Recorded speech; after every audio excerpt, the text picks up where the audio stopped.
Aloha everyone, you guys made it. You have completed your final papers. You're on the final stretch here. You have one more major assignment, which is your final aesthetic presentation. You have 3 more daily posts, the first of which is today's, which will be revealed throughout the course of this video. The second one is to create a social media post for your research paper. So, you know, write a social media post, a mock social media post on any venue that you would use to attract an audience to come and learn about your research paper, whether it would be your reading your paper or watching your presentation that you're going to do this week. Then you'll be a DJ for a day. So you had a song post. You need to go back to that song post. You'll look at the student whose name is above you and below you. You'll take their 2 songs. You'll mix those 2 songs with your song, and you'll post it in the forum. It can be totally terrible. You can spend as much time or a little time as you want. But the idea is to get us thinking about writing and different forms of writing, different forms of composition, and to get us thinking aesthetically, to get us thinking about our videos that are coming up. Because DJing and video creation and even animation all have similarities that might be really different from the way we write a research paper, but that are very important for us to understand in our modern society. So those are the main things, and then you have your aesthetic presentation. So there's really only 2 ways you can fail the aesthetic presentation. Number 1, you just don't do it. And number 2, you do a PowerPoint or a bullet point presentation. So basically, do not create a video of you standing up there saying, here's these 3 points of my research, thank you very much. It's called a aesthetic presentation because it should be actually completely different than the research paper you just wrote. I want you to appeal to your audience in a different way. It can be as simple as, some of you have really great introductions that reveal a personal story, or another just a great story about your topic. Others of you might do a reading, a poetry reading, or you might create a rap. You can dance, you can, you know, and it might even lead to something totally off your topic, because you might end up saying, in order for me to even be able to talk about this issue, I think we just have to come together. And so in order to do that, I just want you to know about my experience as a surfer, or as an athlete, or in quarantine. So, you know, it can really be pretty abstract or pretty out there. As long as it's respectful, as long as it's not about a PowerPoint. So, right now, what I want you to do is just pause this video for a second and think about a moment, an event, a tragedy, a victory, a travel or a trip, anything that was life-changing to you, meaning that, you know, it's something that made you change your view on something, or it's something that even maybe changed who you were as a person. You weren't the same after this happened. So just think about that. You can write it down, or you can just go through it in your mind, and then we'll talk some more. So what was it that changed you? Was it something that was written? Was it an argument? Was it a movie? Was it being in a concert? Was it being with a particular group? And how did words, art, music, performance, or a community, how did they play a role in this life-changing event for you. So in this post, we're going to talk about art as rhetoric or art versus rhetoric, in the sense that, is art rhetorical? Is its purpose to be persuasive? Or can it be an entity outside of rhetoric that actually challenges that structure of way of looking at the world? And of course, there's no right or wrong answer to this. And in many cases, it may be either or both. Some art is highly rhetorical and political even. Other art is so abstract that you cannot derive a meaning from it, or many different people will take a different meaning from it. And it sometimes it will even challenge the very idea of what art is. So what we're going to do in this post is think about art as it fits in or doesn't fit in as a form of rhetoric. And also, you know, we're going to challenge, like I said, education, because you're not required to take an art course. You're not required to take a computer coding course or a programming course or a film course or a dance course.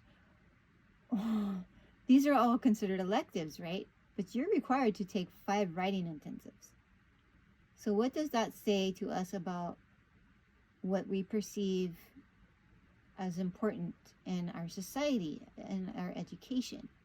And this really extends to things like Star Wars, which may have a very simple plot and story arc, but it communicates some very intentional and powerful messages through its movement, through its visuals, through the sound. So we're going to watch a couple clips from Star Wars, and I want you to think about the way sounds, visuals, and movement through animated puppets, camera perspectives, and lighting influence these scenes, and ultimately the message in a manner that generates meaning. Now, I filmed this last year as we watched the Honolulu Symphony conduct their live orchestra in the background while the movie played. And you can see here how exciting it was for the audience to hear this genre of Star Wars, which is often categorized as a space opera, live.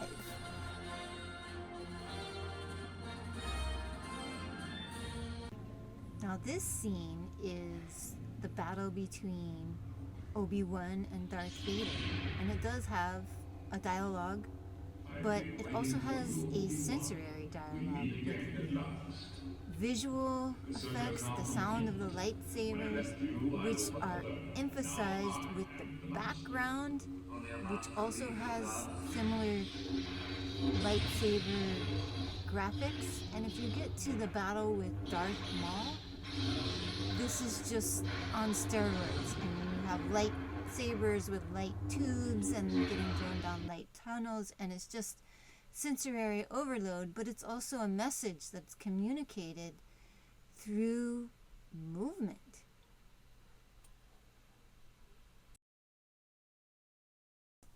And actually, you know, light, darkness is one of the most important themes in Star Wars, and movement is doing a lot to challenge our views of what is light and what is dark. But then we have scenes like this too. Don't try to frighten us with your sorcerer's ways, Lord Vader. Your sad devotion to that ancient religion has not helped you conjure up the stolen data tapes, or given you clairvoyance enough to find the rebels' hidden fortune.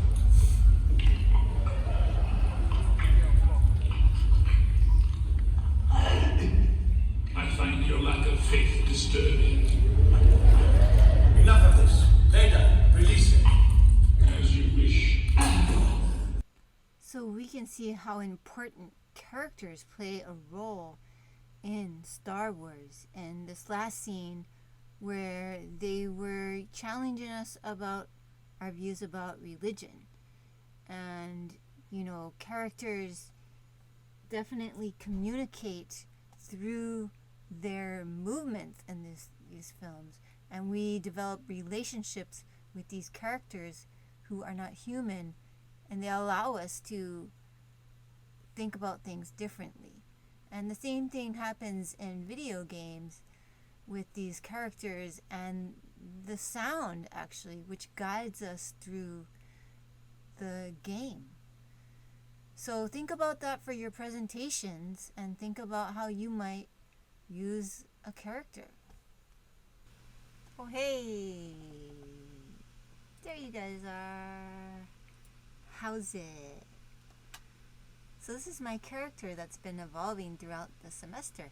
And you can see that sometimes she's kind of cute.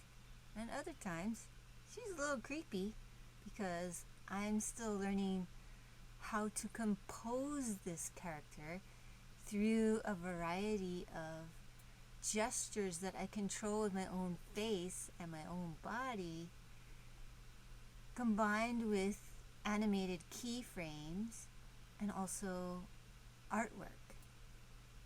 So in some ways, learning animation is a little bit like learning a new language, because it forces you to think in a totally different way. In this case, I have to think in shapes instead of linear words on a page. So if we were to look at something like hula, for example, there's hula competitions, but there's also the hula where my Hawaiian friends tell me they're communicating with their ancestors. There's the chant, there's the mele.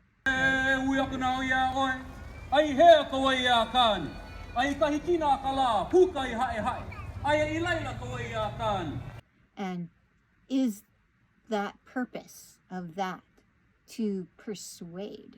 And if we are trying to force something like hula or mele or chant into these rhetorical appeals, are we distorting what it is?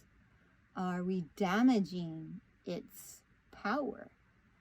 Or is it supposed to challenge us that there's other ways of coming to consensus on things, right?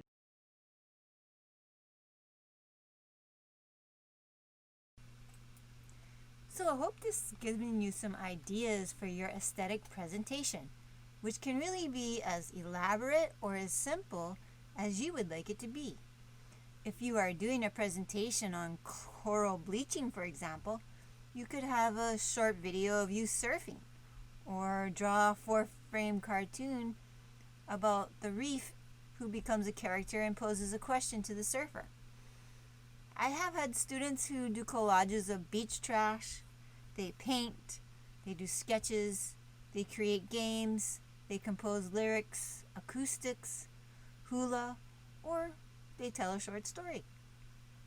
You could also play a scene from a film and explains how it brings awareness to your video, to your issue.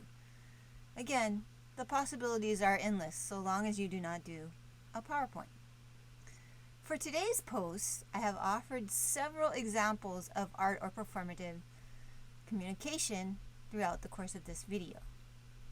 My experience with hip-hop was life-changing, and its 5 elements, DJing, MCing, beatboxing, breakdancing, and graffiti, manifest in what became one of the most powerful platforms for change in the last century.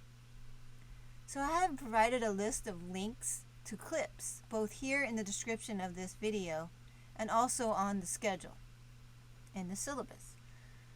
So I would like you to pick one of these 5 elements of hip-hop and watch the various clips provided. There's usually about 2 or 3 in each section.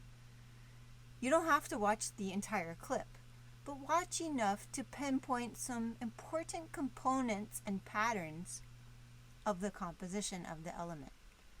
Then I want you to compare this element to either one of the other 5 elements or one of the other examples in this video, like Star Wars, hula, or animation, or you could choose one of your own. So basically, you will compare two forms of composition that should be performative and not focus solely on words. Discuss the prominent components of the performance, and then discuss whether or not you think they should be categorized as rhetoric.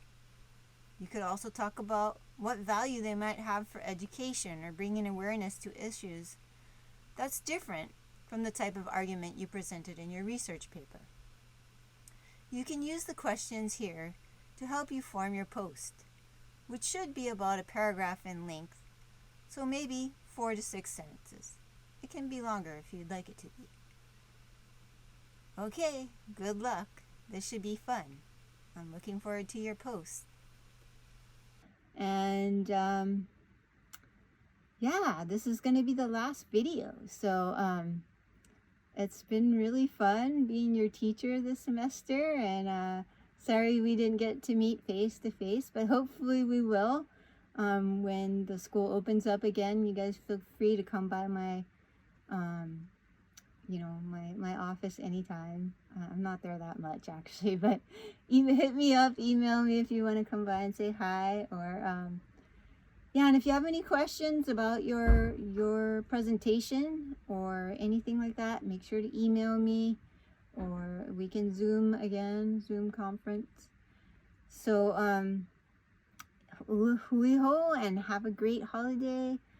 Aloha. You guys have all been amazing students, so I look forward to seeing what you do with your education. Hope you enjoyed this class. Aloha. Yee-hee!